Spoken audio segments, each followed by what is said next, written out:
DC 확장 유니버스 서사의 중심에는 갈등이 있습니다. 이는 마블의 영화와도 다르지 않습니다. 언제나 그렇듯 히어로 간의 갈등은 아주 중요한 소재입니다. 사람이 모이면 다툼이 일어나기 마련이고 친구 다섯이 있으면 스승으로 여길 만한 친구가 있는 반면에 영 친해지기 어려운 서먹한 친구도 있기 마련입니다. 가끔은 의가 상하기도 하고 싸우기도 하죠. 인간 세상이 다 그렇지 않겠습니까? 그런 의미에서는 히어로들도 마찬가지입니다. 전부 인간이라는 건 아니지만 그래도 인간들이거나 인간을 베이스로 만든 존재들입니다. 여담이지만 인간인 우리가 인간을 초월하는 의식이나 개념에 대해서 설명할 수 있는가, 혹은 그것을 묘사할 수 있는가에 대해서도 생각해 봐야 합니다. 우리는 우리가 상상할 수 있는 개념을 초월한 무언가에 대해서 이해할 수도, 인식할 수도, 흉내낼 수도, 설명할 수도 없기 때문에 어쩔 수 없이 피상적인 표현에서 그치고 말죠.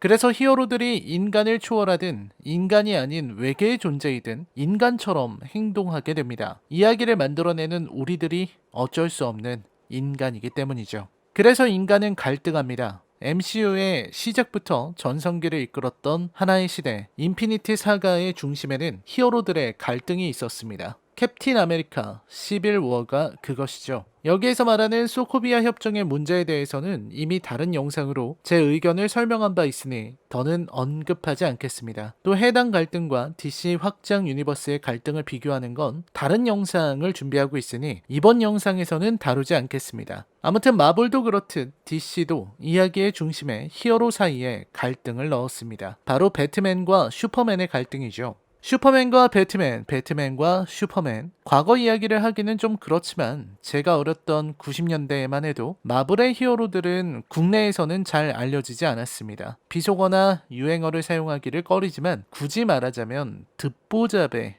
가까웠습니다. 저는 캡콤의 엑스맨 칠드런 오브 디 아톰이라든지 FC나 SFC로 나왔던 어벤져스 게임을 통해 마블의 히어로들을 간접적으로 접할 뿐이었습니다. 슈퍼맨이 지닌 세계적인 명성, 그리고 팀 버튼의 배트맨 시리즈를 시작으로 히어로 영화의 전성기를 열어젖힌 두 히어로에는 비할 바가 아니었습니다. 물론 DC의 트리니티를 이루는 원더우먼 역시 드라마 등을 통해서 많은 인지도를 얻은 히어로였죠. 제가 이렇게 배트맨과 슈퍼맨의 압도적인 인지도에 대해서 말을 하는 이유는 압도적인 인지도 때문에라도 두 히어로가 갈등하는 것은 필연적이라는 겁니다. DC를 대표하는 두 히어로의 갈등은 그야말로 가장 강력한 흥행 카드이기 때문입니다. 그리고 우리는 여기에서 왜? 라는 질문을 하게 됩니다. 그 왜? 라는 질문이 바로 이 영상이 찾으려는 답을 가리키고 있습니다. 배트맨과 슈퍼맨은 대체 왜 싸워야 했는가? 둘은 왜 서로의 존재를 인정하지 않으려고 했는가? 지금의 DC 확장 유니버스의 서사를 이해하기 위해서 반드시 필요한 게 바로 이 질문입니다.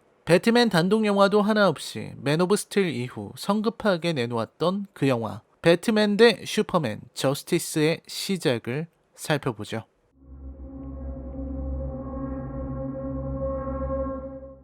슈퍼맨, 아니 칼엘, 아니 클라크 켄트가 조드와 싸우던 때 브루스 웨인은 그 장면을 목격합니다. 인간을 초월하다 못해 절대적인 힘을 지니고 있는 존재. 그 누구도 범접할 수 없는 강대한 힘을 자랑하는 자. 그 엄청난 힘과 행적으로 무스 사람들에게 영웅, 아니 신과 같은 존재로 추앙받는 자. 그의 힘은 움직이는 자연재해 정도의 위력입니다. 눈에서는 붉은 광선을 쏘고 하늘을 자유롭게 비행하고 건물을 마구 파괴할 수도 있고 마음만 먹으면 뉴욕 같은 대도시도 순식간에 잿더미로 만들어버릴 수 있을 겁니다. 핵무기보다 훨씬 더 강력하고 효율적으로 인류를 말살할 수도 있을 겁니다. 그야말로 엄청난 힘입니다. 막는다는 게 현실적으로 불가능할 수준으로요. 만약 이 힘을 인간들을 위해 쓴다면 분명 큰 도움이 될 겁니다.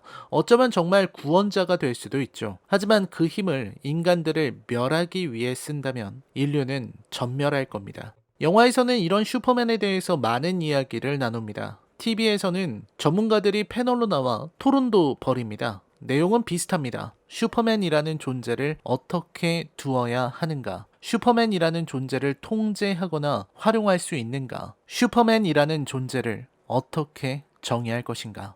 저는 전적으로 배트맨의 생각에 동의하는 사람입니다. 만약 현실에 슈퍼맨이라는 존재가 있다면 그리고 제가 뭔가 결정을 할 수 있는 위치 혹은 의견을 낼 수 있는 위치에 있다면 저는 적극적으로 슈퍼맨을 제거해야 한다고 주장할 겁니다. 배트맨이 말하는 슈퍼맨의 위험성에 적극적으로 동의하기 때문입니다. 여러분은 어떠십니까? 만약 현실에 저런 존재가 있다고 생각해 보세요. 핵무기보다도 강한 인간, 무섭지 않을까요? 얼마 전에 개봉한 더 스파이라는 영화에서 올렉 펜콥스키 대령은 후르시초프가 무섭다고 말합니다. 이유는 그가 무식하고 무절제하며 때로 통제력을 잃기 때문입니다. 보다 영리하고 침착하며 똑똑한 자가 아니라면 위험하다. 그에게 핵을 발사의 권한을 주는 것은 위험하다. 이게 펜콥스키의 생각이었습니다. 이는 영화가 아닌 현실에서도 그랬습니다. 훈련된 군인이 권총을 다루는 것보다는 자기 통제가 안 되는 청소년들이 권총을 다루는 것이 훨씬 무서울 겁니다. 훈련된 군인은 적어도 권총의 위력을 알고 그걸 통제할 수 있지만 청소년들은 권총의 위력을 명확하게 상상할 능력이 없고 그걸 통제할 기술도 없기 때문입니다.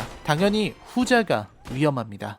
물론 많은 분들이 그리고 영화의 패널이 이런 식으로 반박할 겁니다. 슈퍼맨은 선한 인물, 우리의 편이라고요. 하지만 그건 동의하기 어려운 발언입니다. 만약 선이라는 개념을 인간에게 적용할 수 있으려면 그 인간이 신격을 지녀야 한다고 저는 믿습니다. 신이거나 신에 준하는 존재여야 합니다. 왜냐하면 인간은 선하다라는 말에 동의할 수 없기 때문입니다. 인간은 이기적인 존재입니다. 불완전한 존재입니다. 설령 선한 사람이 있더라도 인간은 그 자체로 불완전하기 때문에 언제든 흔들릴 수 있고 언제든 변할 수 있습니다. 절대적인 선, 완전 무결한 선이 아니라 조금의 흠집이라도 있다면 그것을 선이라 부를 수는 없죠. 불완전한 인간은 절대로 완전한 선을 이룰 수 없습니다. 그건 불가능해요. 이 영상을 보는 대부분의 시청자분들은 모두 착하고 선한 사람들이겠지만 언젠가 실수를 한 적도 있고 자기가 생각할 때도 내가 나빴었다고 생각한 적도 있을 겁니다. 때로 우리는 비겁해지기도 하잖아요. 평범한 사람들의 마음에도 언제나 괴물이, 악마가 생겨날 수 있는 것이 인간입니다. 그렇기에 영화의 패널이 설명하는 특정한 상황, 만약 슈퍼맨이 위기에 처한 아이를 구할 수 있고 구하려고도 했지만 규정상 그럴 수가 없어서 버려둔다 라는 건 성립되지 않습니다. 그 패널은 인간이 만든 제도의 허점을 지적하면서 동시에 슈퍼맨에게 신격을 부여하는 오류를 범하고 있기 때문입니다. 슈퍼맨에게 정의가, 신격이 있을 수 있을까요? 그가 외계인이니까 인간을 넘어선 인간의 불완전함을 극복한 어떤 위대한 정신이 될 수 있을까요? 저는 동의하지 않습니다. 이유는 간단합니다. 일단 크립톤이라는 행성을 보죠. 크립톤인들, 이들은 마치 인간처럼 행동합니다. 앞에서도 말했듯 우리는 인간을 넘어서는 것을 상상할 수 없기 때문에 크립톤의 내부 투쟁을 마치 인간들의 이념적 갈등과 전쟁, 배신 등으로 얼룩지게 만들었죠. 그런 부분에서 크립토니는 대단히 인간적이다 라는 주장이 설득력을 지닌다고 생각합니다. 카렐의 아버지 조엘도 사람에 가깝고 생각하고 말하는 것도 그냥 인간 같습니다. 게다가 더 큰 문제가 있습니다. 우리가 굳이 스몰빌을 이야기하거나 더 보이 같은 영화에 대해서 말하지 않더라도 카렐, 아니 클라크 켄트에게는 큰 문제가 있습니다. 바로 인간의 밑에서 인간처럼 자랐다는 겁니다. 그리고 제가 보기에 슈퍼맨은 감정도 있고 분노도 있고 충동도 있습니다. 즉 인간 같다는 겁니다.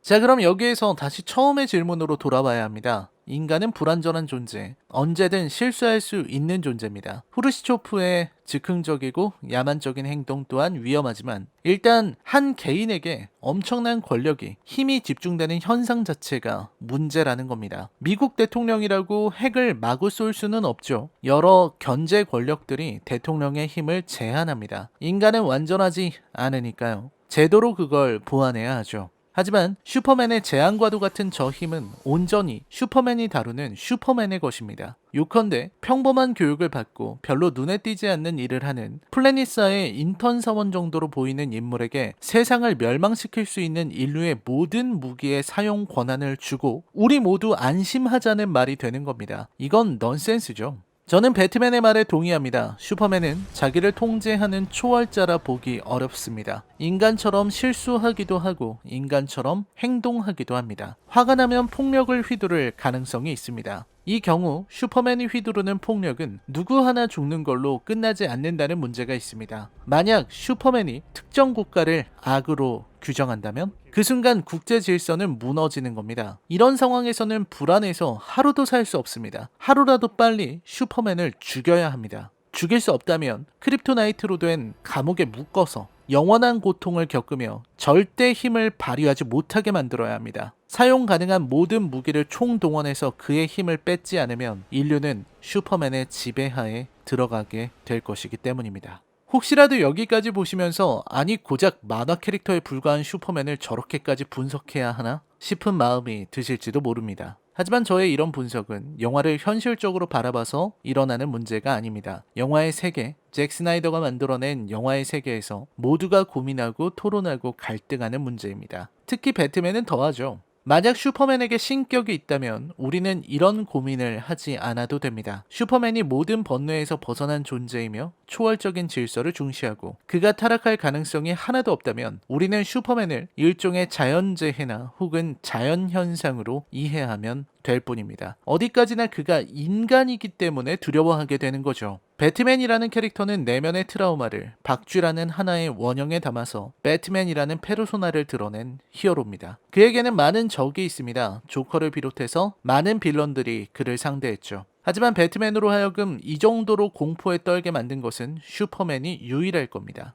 잭 스나이더의 배대슈나 저스티스 리그에서 배트맨은 지속적으로 악몽을 꿉니다. 물론 플래시가 나타나는 부분은 좀 과했지만 아무튼 배트맨 악몽의 원인은 모두 슈퍼맨입니다. 적에게 잡힌 배트맨의 앞에 나타나는 슈퍼맨의 모습이라거나 저스티스 리그에서도 결국 슈퍼맨이 적이 된 상황을 악몽처럼 보여줍니다. 배트맨은 거의 트라우마에 시달리는 사람처럼 슈퍼맨을 두려워합니다. 이는 배트맨이 지닌 약함에서 기인하는 겁니다. 배트맨은 인간이 누구보다도 나약하며 흔들리고 무너지는 존재라는 것을 잘 알고 있습니다. 본인이 그랬거든요. 70년대와 80년대 크리스토퍼 리브의 슈퍼맨 영화 시절에만 해도 압도적이었던 슈퍼맨의 인기를 90년대와 2000년대에 들어서 배트맨이 앞섰던 것은 배트맨이 보여주는 서사가 훨씬 더 인간적이었기 때문입니다. 슈퍼맨은 너무나 강하기 때문에 선과 정의라는 요소를 부각해서 보여주지 않으면 안 됩니다. 인간적인 고뇌 같은 것은 슈퍼맨이 지녔을 때 너무나도 위험해지기 때문입니다. 영화는 그를 고결한 무결점의 영웅으로 그렸고 인기는 줄어들었습니다. 하지만 배트맨은 다르죠. 그는 고뇌가 곧 무기이며 아이덴티티입니다. 그가 상대하는 조커는 혼돈과 광기 그 자체인 인물들이며 그가 살아가는 고담이라는 도시는 경제적으로 실패하고 사회 시스템이 무너진 사회입니다. 그리고 그 사회에서 인간이 얼마나 쉽게 범죄의 길로 빠지는지 배트맨은 이골이 날 정도로 싸워왔습니다. 제가 배대슈에서 가장 좋아하는 대사는 Save Martha. 이게 아니라 이겁니다. 너도 피를 흘리냐는 배트맨의 말. 하늘에 떠있는 슈퍼맨의 모습. 마치 인간을 초월한 것 같은 그에게도 피가 흐르냐는 말은 배트맨의 말 맞다나 그렇게 만들어주겠다. 너를 상처 입히겠다는 발언이기도 하지만 동시에 슈퍼맨을 떨어뜨리겠다는 말도 됩니다. 피를 흘리지 않는 절대적인 존재가 아닌 인간으로요. 피를 흘리고 아파하고 눈물도 흘리는 하계의 존재로요.